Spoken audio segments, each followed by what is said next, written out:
We talk a lot about mindset, and if you're feeling like your body is getting tired and your brain is foggy, your energy starts to become very unpredictable. So the question is, what is a good mindset today? And I've got an excellent guest who is going to walk us through. We're going to talk about performance, his new book, Built to Last, how fitness, neuroscience, and clarity are connected, and why so many of us are burning out trying to fix everything at the same time. So, I want to welcome this wonderful guest, David Amerland, and he has done many different things. He has created a legacy with important information for our lives, especially today, as we're moving into this AI-driven world. We have so many distractions, whether it's political, economical, or just the media. So, David, thank you for joining me today on a Mindset Medicine podcast. Catherine, it's my absolute pleasure to be here. Thank you for the opportunity, and I'm looking forward to see how this actually pans out. Yeah, where do I begin? I think we'll start with what made you walk away from a career in engineering and tech, because most people would say, oh, you did so much work to get into both of those fields. But what is it that made you walk away from there and start going into the fitness, the clarity, the mindset realm? That's a great question. Question to start, Let's clarify a couple of things. First of all, throughout my life, I've always had commitment issues. I absolutely cannot imagine myself doing the same thing again and again. I'm the same. It kills my brain. Yeah. So I chose chemical engineering as a profession because it gave me so many different things to actually do. It's a multidisciplinary kind of science. It brings in physics and chemistry and mathematics and engineering and critical thinking. And you pull those things together. And that really fascinated me. So it became the tool or the lens through which I view the world. From there, I translated all that skill and knowledge into a writing career, which then came into a business career, communicator within large companies. And then from that, I went into consulting. Because of all my knowledge of how companies worked or didn't work, I started writing books. And the primary one was search, because after 1995, the internet started booming, and information retrieval in that environment was the absolute necessity in order to make sense of what we were actually seeing. So I've written since then books on search and digital marketing and branding and trust and decision-making and intentionality and now fitness. In all those things, I haven't moved away from my core fascination, which is us. We make things happen. Nothing happens without our participation. And our participation in different contexts is inefficient. We don't do the things we should be doing. We do things we shouldn't be doing. We're trying to feel our way around, and we always look for shortcuts. And that fascinates me. So in each case, I go looking for the operating system that we apply in that context, and then try to peel back the layers, clarify the situation, so we can actually do more with less. And that's what I've been doing in everything, including fitness. Would you say that you wrote each book in the chapter that you happened to be in as you were moving along? Absolutely. Like everybody else, it feels like a grand plan when you look back. Yeah. It isn't. It's purely circumstantial. I'm driven by circumstances, and in those circumstances, I utilize everything I have to make sense of what I'm doing, to reach the absolute peak of what I can reach, and then move on to the next step. Yeah. If you look back, you can see that there is also a method to the madness. It seems to me, as I listen to you, all my questions are just going out the window. We're just going to talk. It seems like you went from a very logical, I find that engineering and tech, they're very logical. They're very black and white, right? The answers are either they're there or they're not. My son is very technical, scientific minded. So I know, raising him for 23 years now, that he's very black and white. My other son is highly creative, owns a digital media company. So he thinks in the gray areas and the color. From your evolution, it sounds like you were that technical scientific mind, but you have now evolved into, you've almost gone inside And now what you produce is coming from the inside instead of the outside, if that makes Yeah, sense. I mean, it does in a way, but fundamentally, I haven't changed. It's always from the inside because I'm my first lab rat. So I see how I operate in that context. And then I use other people as a kind of litmus test, and I see how they deviate from my norm or how my norm deviates from theirs. Yeah. And then expand it and get all the data I can get. And then I ask basic questions like, why is this happening? What is it we are not seeing? And wherever you apply this, it's the same situation. You apply it in business, we know how a good business should operate. We know how a profitable business should operate, and we don't do it. We know how we should create an environment that helps people grow and develop and be happy in, and we don't do it. We know how to brand ourselves, so the branding we put in place actually promotes a promise and a premise which resonate with the audience, and they deliver what we promise them, and we don't do it. Same with fitness. We take anybody off the street right now and say, okay, you need to be fitter, you need to be slimmer, you need to do some things in your life to reduce stress and have a long, happy life. Do you want to have that? 100%. We all do. We know the motivation is there. Come January, after we've been through Christmas, and we all head for the gym. We all have this determination to get fitter, be better in the year ahead. And by mid-March, mid-April, 85% of us have dropped out of that. So when it's so consistent, when we fail so consistently, and it's not for lack of opportunity, it's not for lack of means, it's not for lack of knowledge, it's not even for lack of motivation, there's something else fundamentally that's actually allowing us to fail. These are the questions I ask and the answers I go looking for. When did you realize it was time to shift from each thing that you were doing, right? Going from where you were to a digital marketing book to clarity and mindset and fitness. At what point did you decide? In each, there's two elements of that. One is I get bored. If we talk about search today, and search today is AI driven, that's the dressing. Sure, the technicalities are a little bit different. We can talk about them forever. The fundamentals haven't changed since my first book. So that's boring, because if those fundamentals haven't changed, and if I'm going to have to repeat them, I get tired of that, because just go and read a book and internalize it. I get bored and move on. But at the same time, as I work in that sector, other things happen. When I was working in search, I wrote the first book on semantic search before semantic search was a thing. About a year later, Fortune 500 companies called me in. I was talking to their staff. I was talking to the VP and go back and train their teams. And as we're talking about search, I realized the problem's not search at all. They had search experts in-house. They had very smart people knowing what to do. The problem was in communication. It was in trust. It was in how information goes from the person who has it to the person who needs it. And in a large company, information is currency. The person who has it uses it for status and control. And the person who needs it now needs to beg for it. So this kind of dynamics popped up. And that's how then we started talking about communication and trust and branding and business management. So it evolves every time. Yeah. Fitness came out of that, would you believe? So tell me about your evolution into fitness. What was it that started interesting you more? Because when we are busy in work, you tend to put that to the side, right? I don't have time. When did you start realizing how important it was for you? For me, it's been important all my life. I started training in martial arts when I was 13. I've got black belts in 3 different martial arts. I'm a 2nd degree black belt in Taekwondo. I'm a certified Taekwondo instructor. I competed nationally and internationally for 10 years at a very high level. And more holding down a high power job, I was training 25 to 30 hours every week throughout the year.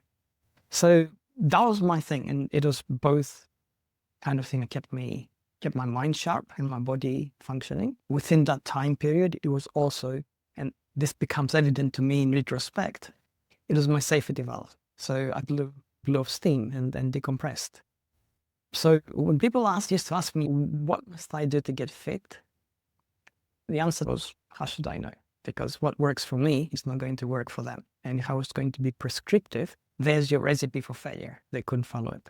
I never really intended to write anything on fitness, even though tangentially, fitness always came up in a business context. If you're not fit, and if you're not healthy, you haven't got the energy, you're not happy, you can't do the things you want to do. True. But that was a tangential thing. And then COVID happened, And 2019 caught me in Greece. I was just about to go to the UK. Everything went to lockdown for 2 years. So I put together a home gym so I wouldn't go crazy. And I started working remotely. I happen to have a Greek friend who also has home gym and he lives nearby.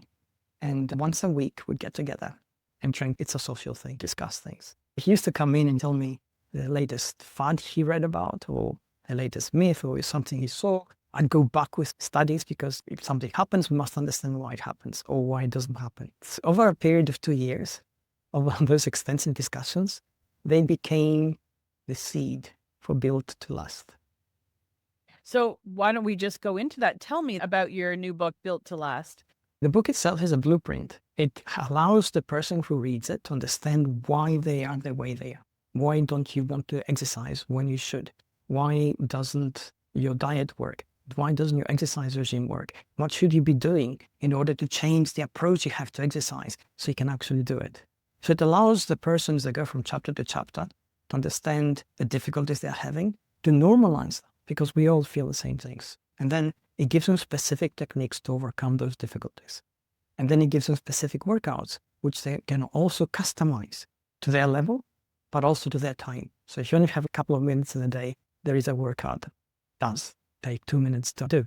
And it works. It changes your neurochemistry, changes your blood chemistry. It affects your vital organs. It changes you from the inside out. So Built to Last is all that. It's your blueprint for wherever you want to train from now, like forever. So it sounds like you've done a lot of research when doing this book.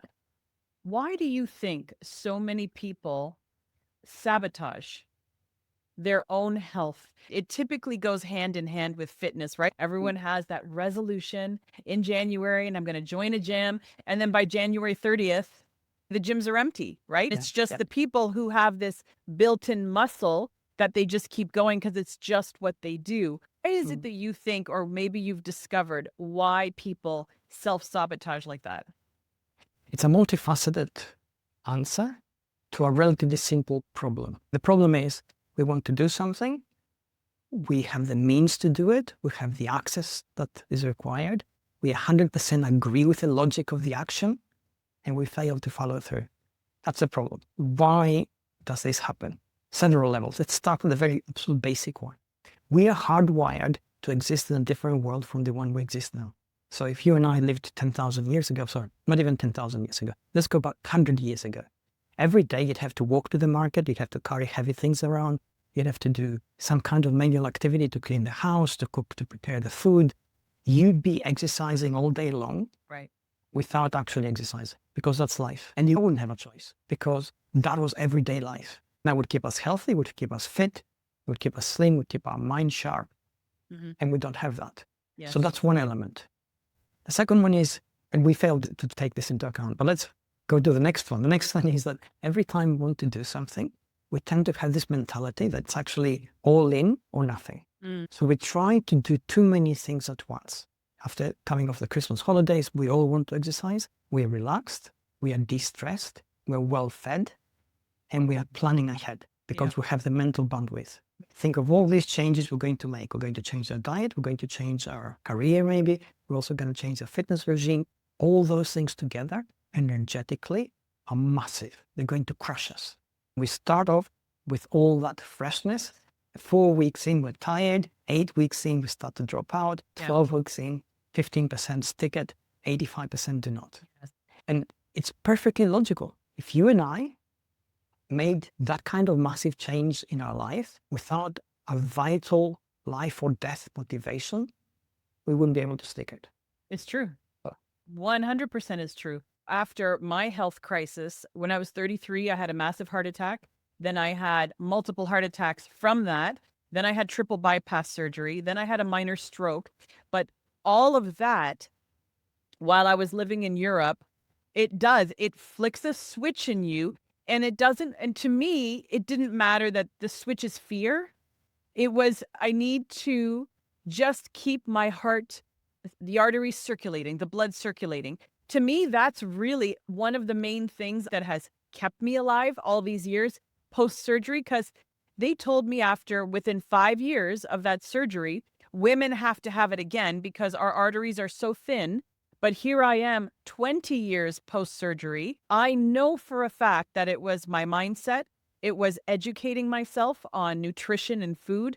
It was walking or moving every single day. I'm one of those people, I use my iWatch, but I use it for notifications. So it's like I have one of those stand up every hour. So the moment it goes off, because sometimes we do just go too deep while we're working, right? We get too focused on the computer. We need those reminders with all the distractions going on. Drink your water, go for a walk. We now need to be intentional about what we do and how we do it if we want to live longer lives. In my experience, this is what I found. I think that's what's kept me healthier now than I was at 33. And I wasn't unhealthy at 33. It's just that 1% thing that happens to a person that was unexpected. Yeah, I love what you just said, because you also provided, within that context of your explanation, the other two elements. You provided the process, or we need the mindset, and mindset is crucial. There's a list. Mindset is essentially the belief system we apply to explain the world around us. If we can explain the world around us, then it changes our own capability to operate in that world. Yeah. Depending on what we see and understand and perceive, our physiology changes, our brain function changes. So what you just said is really, absolutely vital. And then, of course, the fourth thing is the structure. And when it comes to fitness, we talk about three things. Usually we talk about motivation, we talk about willpower, and we talk about discipline. And there's an element of judgment as soon as we mention those words inherently to all three. And the subtext is that your motivation is not right, or your willpower is not there, or your discipline is lacking. This is not a problem. We all have motivation. Willpower and discipline in the fitness perspective, but in most contexts, it's not a mental thing. If you talk about willpower, it's the process you put in place. You educated yourself and you said, yeah, this process is broken into steps. If it's broken to little steps and those steps are doable, then you're going to do it. That's your willpower to do it. If you don't know what to do, you're going to force yourself to do something, but you're forcing it. And if you force it every day, it's tiring, and the external world constantly bombards us with signals that demand our attention. We have crisis to deal with, etc. So then if that process is energetically expensive, we break down, we don't do it. And then discipline is a structure around the process that allows us to repeat the process. Yeah. It's our plan. So if you say, I'm going to exercise 3 days a week, and you mark off the time in your calendar, you know exactly what you're going to do. You have no other distractions because you bookended the time. There's your discipline. You're going to do it because it's easy. So willpower and discipline, they're process and their structure. Yes. And motivation is emotion. This is what I learned long ago. We will not always wake up with motivation, but you can have discipline to override the motivation that you're lacking. I basically just get up every morning in the wintertime here in Canada, which is brutal. I'm in the basement and I have a gym down there. I'm on the treadmill. What I've done, and this is what I've taught people over the years, is just put your gym equipment on your bathtub or wherever. Like the moment you go in the bathroom, it needs to be there. Now that it's nicer weather, at 6 o'clock in the morning, I'm in my pool. And then I'll go in again in the evening after dinner. So now it's twice a day. But it's called make it easy. Put the bathing suit sitting right there. When you have a dog, for example, knowing you're going out for that early morning walk, it's just there. The dog's not going to forget that he needs to go out for a walk. If you are trying to make a life change and make a health change, make it easy for yourself, right? Have the food in the fridge that you know you're going to be eating, right? So if I know I have to up my vitamin C because we're moving into winter, have an entire bowl of oranges right there on the counter. Don't make it hard. If I have to leave and buy oranges, I'm not going to do it. We cannot rely on our motivation because it comes and goes like waves. But if you have the discipline and that seed inside you that says, I'm doing this because, for me, it's so I can stay alive, live a long, healthy life, so I can get to Greece and semi-retire there. Knowing that you have these goals in life helps you to stick to what you want to do ultimately. I don't know if you've read the book, The Blue Zones. Yes, I have. And there's one Japanese saying, which is your ikigai, right? Yes. Having your purpose. And they say that when a Japanese person gets to retirement age, they need to have their ikigai. They've got to have that purpose that will take them another 30 years or 40 years. But the other commonality with all of these blue zones is that it's exactly what you said. So I'll take, for example, Ikaria, right? In Greece, they said it's not a coincidence that they have this high age longevity, right? Living to 105, 110. So when you look at the book and you watch the movie, they're walking everywhere, right? It's a small town, so they walk everywhere. They grow everything organically. Their wine is made organically. It's not materialistic. And so they've gone back to just what really matters. And then if you look to Japan, it's the same recipe again. They're walking everywhere. They're growing everything organically. They're eating healthy. Yes, we have these limited blue zones, but I think that anyone can create that wherever they are. Just follow that same recipe of 7 things that you need to do. Yeah, absolutely. And I'm glad you brought blue zones up because I mentioned them in Build to Last. There are 5 blue zones across the world. One is in Japan, the Okinawa Islands in Greece, Ikaria, Sardinia. There's one in California. The socioeconomic conditions, they're not brilliant. They have ample resources to live a very high standard of life. The weather is different in each one a little bit. The food is different. And the common elements they have are move and a sense of purpose in how they wake up in the day. I'm going to define how that changes us physiologically in a minute. And the other thing is that they have a very strongly developed sense of community. That was just on the tip of my tongue. Yes. And I forgot that part. Yes. And that in itself, we know, reduces the amount of stress we feel. Stress has a cascade of pathological triggers inside us that lead to chronic conditions that affect our health, reduce our longevity, reduce our mental sharpness, make it more likely to get dementia or suffer from Alzheimer's. Fairly basic things, fundamental things, which are in alignment with our operating system from the past, allow us to live a long, happy, and healthy life in the modern world. These are the things we tend to forget because we don't understand the value of them. So you were saying that you wanted to go back to purpose. So tell me. Within any kind of business context, we talk about purpose. Why? Because you don't have a sense of purpose, then you don't have a sense of identity because you're defined by what you're trying to achieve. That kind of guides your actions, prioritizes your decisions. It's the same with fitness. It's the same with life. If we don't have a sense of purpose, then a sense of purpose can evolve. It doesn't have to be static. But if it's not there, then it makes it very difficult for us to prioritize our decision making. And what's the saying? It says, if you don't know where you're going, any road will take you there. If you take the average person, you say you want to get fit, go in the gym, and here's a gazillion pieces of equipment. You can work on your speed, strength, flexibility, combat skills, whatever. What do you want to do? And if you don't know, you'll do something. It will definitely do something for you, but it will not have the effect that you want. It will not fulfill you. You're unlikely to repeat it because it doesn't feel great. But if you have a purpose and you say, this is my purpose in life, I want to live long and healthy because I want to see my grandchildren grow up. I want to be fit and strong because I don't want to feel trapped inside my body.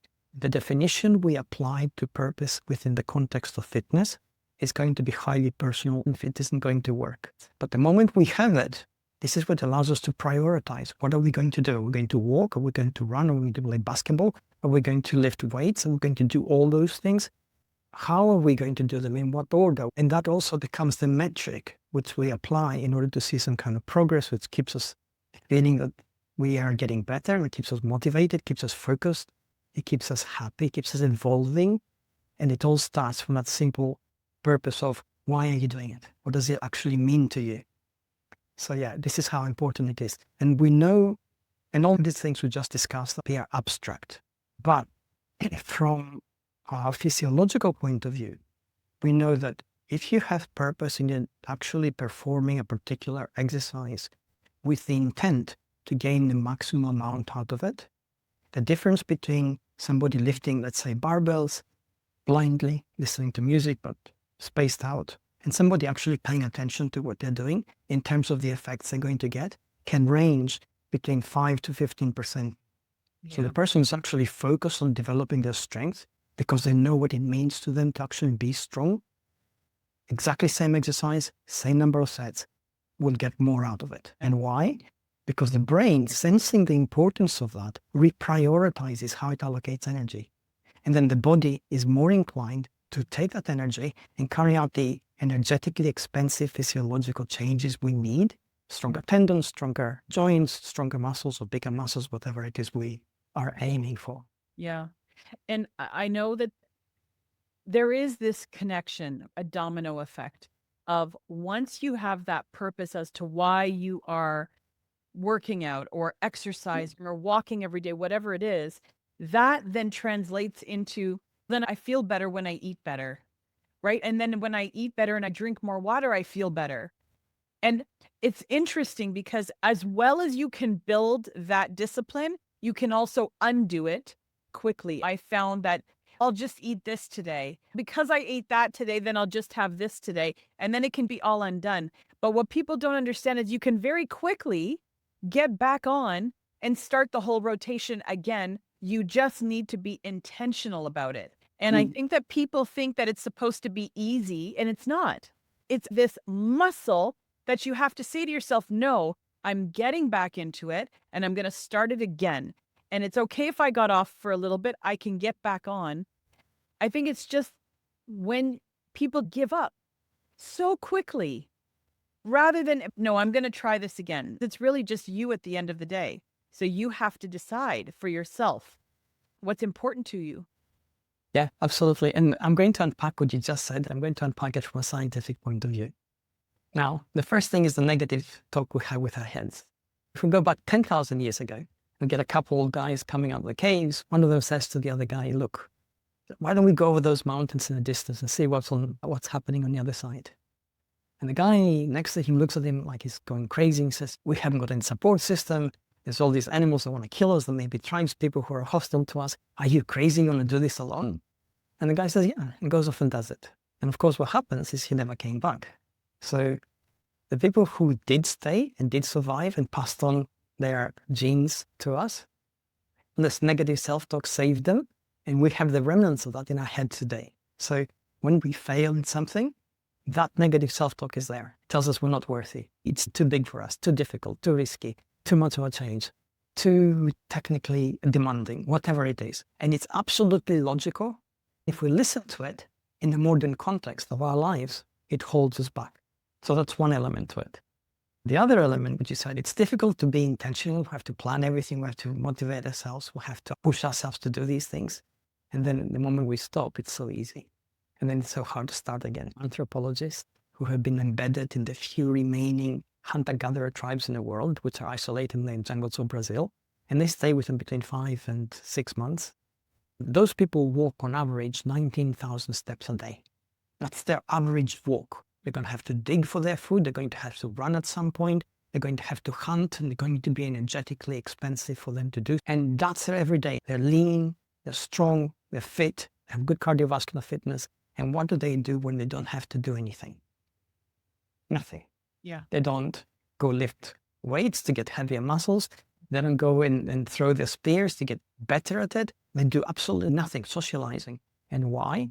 Because if we take their operating system and agree that it pretty much mirrors what happened in the Paleolithic age from which we came, the body is trying to optimize the use of energy. So you don't actually use every day more energy than you can get from the food which you're going to hunt. Because if that doesn't happen, you're going to die. So we today don't face that. My refrigerator has about 10,000 calories on any given day. But my brain doesn't factor that in. I'm 60 years old. Now, in that period, there hasn't been a single year that I haven't trained every single day physical. The intensity may vary because my goals vary, my purpose has changed, but I actually do something every day. And still, at the end of the day, when I have to train and my gym is 25 paces away, there's this voice in my head that says, oh, you're tired or you're stressed. You have emails to answer. You have jobs to do. Why don't you just not do it today? And that's not sure. It's trying to hold me back. I have a trick, which I detail in the book, on how to get past that. Can I make a deal with myself and say, okay, I'm going to go and exercise for 10 minutes. Put on my stopwatch. If I don't feel like doing anything else, I'm going to stop and grab a shower and go to bed. What happens in that 10-minute period? My heart rate goes up, my blood temperature rises, muscles begin to get oxygenated, they begin to get more circulation. And we know from studies that the muscles secrete hormones which activate the reward system in the brain, dopamine and serotonin. And that tends to keep you going on whatever you're actually doing. And that also has ancient origins, because in the past, when did we have to be energetically active for 10 minutes at a time or longer? When running for our life or running for our food. And we have to get our food to survive or get away from whatever's chasing us to survive. And if you're running, if you're doing anything active for 10 minutes, you get tired, perceptually. Your body sends a signal to the brain, says, okay, you're tired. You need to stop now. But if you stop, you're not going to catch your food, so you're going to starve, or something is going to catch you. You become food, and that's not a good ending. So those muscles at that particular point in time send a signal that flips a switch and allows you to lower the fatigue signal that the body sends to the brain, so you don't sense it so much, and you actually feel good moving your body, so you can keep on doing it longer. This is the kind of thing, when we know our operating system, when we know the things that hold us back and have absolutely rigid logic in our survival mechanism, then we can actually flip them to our benefit. Yeah, it happened to me this morning. I said, I don't feel like swimming for a long time. I'm going to do it for 20 minutes. I got out of the pool at 50 minutes because once I was there, to me, that is my morning caffeine. Because the moment you start moving your body and your blood starts circulating, it does start firing. Your emotions start to feel better. And I find that the harder you do it, the more it works. Not easy, but push yourself a little bit. It really is phenomenal. For me, that will wake me up faster than any coffee or tea, because I think my body just needs me to move it every morning. For me, it's got to be first thing in the morning, because that's what gets me going. And I find that my alertness, once I get to my computer or do my work, that's where everything starts happening. The creativity is sharp, the quickness of my responses, all of it. It just works so much better once I've exercised first thing in the morning. Yep. There are many reasons for that. The obvious ones are, obviously, we have more oxygen in our bloodstream, we have cannabinoids from the exercise, so our stress levels are down. But there are other ones which are not so obvious. The moment our stress levels go down, we have more control over our lives because we're not as anxious. The moment our anxiety drops, the brain has the capacity to engage higher analytical brain centers, which cost more energy to operate. So suddenly our thinking gets broader. We achieve clarity because we understand what we're seeing. We can navigate the pathways in front of us. But that's because we have lowered the stress levels. Yes, so true. So as we move toward the end, I would love to know, what is the impact that you wanted to make when you were writing Built to Last? What was it that you're hoping will do for people? The impact it will make on people? It's the same that I have for every book. I'm hoping that they will allow them to do what they are trying to do and achieve it at a less energetic cost to them, because now they understand how to do it better. But in fitness in particular, because it's so fundamental to so many things that we do, I'm actually hoping to make a lasting change in people's lives so that they actually make fitness a lifelong habit as opposed to an occasional one. In my belief, will change so many different things. The world we see around us is a construct. It's constructed out of the collective action and belief and thinking of all the individuals that make it up. So if we're all fitter and happier a little bit, suddenly the world has changed to a better place. Wonderful. And you know what? I was going to ask you a next question, but you actually just answered it. I was going to say, if you had 30 seconds to share, this is called mindset medicine. And I always say that there must be a 30-second prescription that you would suggest to people on the way to just start to feel better within 3 months from now, right? I pick up the book, not really feeling that great. My clarity is off. I'm not feeling very motivated. What is that prescription that you would suggest once I finished reading the book? We have 3 steps and they're easy to apply. The first one is make it personal, make it mean something for you. Don't just do what others are doing because it's a thing to do or because your neighbors are doing it. Work out what is important to you and actually go for it from that perspective. The next thing is make it possible. You need to make it as easy as possible for yourself to do every single day. The third thing is make it persistent. Work out whatever structure you have to create around it, whatever solutions you need to put in place so that it actually sticks, so you can do it day after day. And if you do those 3 things, well, there you go. Beautiful. If you have found this episode helpful, if you have gotten something out of it, please share it with a friend, a family member, a colleague. David, where can people either reach out to you? Where can they order your book? You can find me at davidamerland.com. I put out a lot of stuff out there, including all the latest studies. I get excited by them. I link to them and I put a little contextual explanation so you can better understand how they fit in with what you're doing. Perfect. Yeah. And you can find me also, you can find my book anywhere, any bookshop, Amazon, obviously. If you are into supporting your local community, which I'm really strongly for, if you order it from bookshop.org, then you can pick it up at your local bookshop and you support them as well. Thank you for being here today. I think you have provided people with some golden nuggets of maybe a change in perspective in how they look at fitness, how they look at just how they want to lead their life moving forward. Thank you for joining me today. This has been wonderful. Thank you very much for having me. I really enjoyed this. All right, everyone. Thank you so much for tuning into this episode of Mindset Medicine, and I will see you again next week. Bye for now.